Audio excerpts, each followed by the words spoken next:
Kamala Harris and Donald Trump are the two major party candidates in the 2024 presidential election, but dozens of other people are also running. None is on a realistic path to the White House, but the most well-known threaten to siphon away support from the Democratic and Republican candidates. Here are the people with the greatest potential to disrupt the race. Robert F. Kennedy, Jr., a former environmental lawyer known for his anti-vaccine activism, the nephew of former President John Kennedy, initially sought, and failed, to run as a Democrat. The 70-year-old then mounted an independent challenge to what he called the two-headed monster of American politics.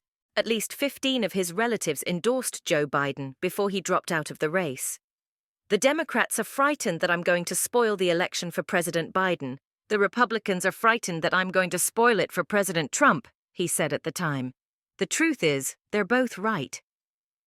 During his campaign, Mr. Kennedy has been criticized for repeating debunked conspiracy theories, such as a connection between childhood vaccines and autism, and for once likening COVID vaccine mandates to Nazi Germany. His latest controversy is perhaps the most wacky story of any campaign, his video admission to comedian Roseanne Barr that he once dumped a bear carcass in Central Park. His populist economic message and criticism of the two major parties initially gave him a boost in the polls on the back of the many disaffected voters unhappy with the choice of Biden or Trump. He narrowly missed qualifying for the first presidential debate in late June, but with Ms. Harris in the race, he has seen his popularity drop to single digits. Jill Stein, the activist and doctor, ran as the Green Party's candidate in 2012 and 2016. Now back at 74 years old, she recently told BBC Americas that Americans are not voting for a candidate they like. They're generally voting against the candidate they hate the most. And that's no way for a democracy to function. Ms. Stein calls for an economic bill of rights that would include universal access to healthcare and a right to employment. She also vows to fight climate change, defend abortion access and transgender rights, and was recently arrested at a student protest on behalf of Gaza. She is unlikely to get more than 2% of the vote, but that could still play spoiler to Ms. Harris.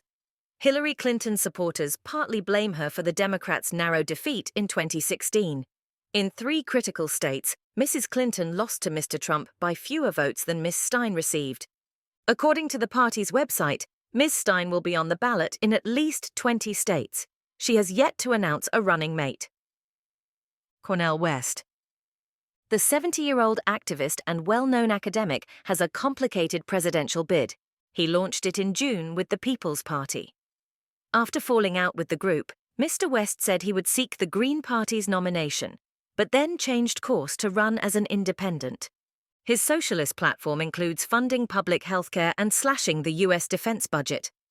Melina Abdullah, a member of the board of directors of the Black Lives Matter grassroots organization, is his running mate. He has attacked Mr. Biden as a war criminal and Mr. Trump as a fascist Pied Piper. His candidacy could be a threat to Ms. Harris in crucial swing states like Michigan, although he is currently on the ballot in only 6 states and has struggled to raise money. Chase Oliver.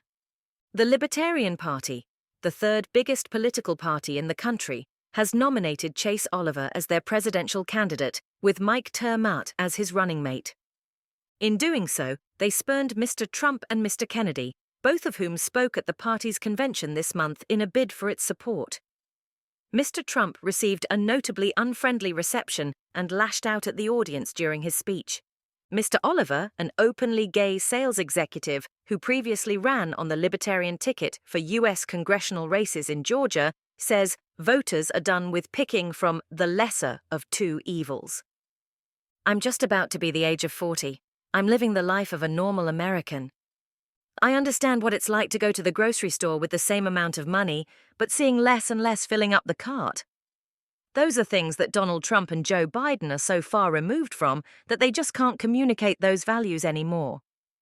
His campaign advocates for balancing the budget, ending military support to Israel and Ukraine, closing all overseas U.S. military bases and abolishing the death penalty.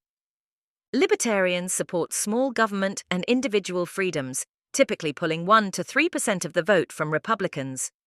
the party's nominee in 2020 received more votes than Mr. Trump's margin of defeat in 3 battleground states. Share your thoughts in comments. Subscribe to latest updates.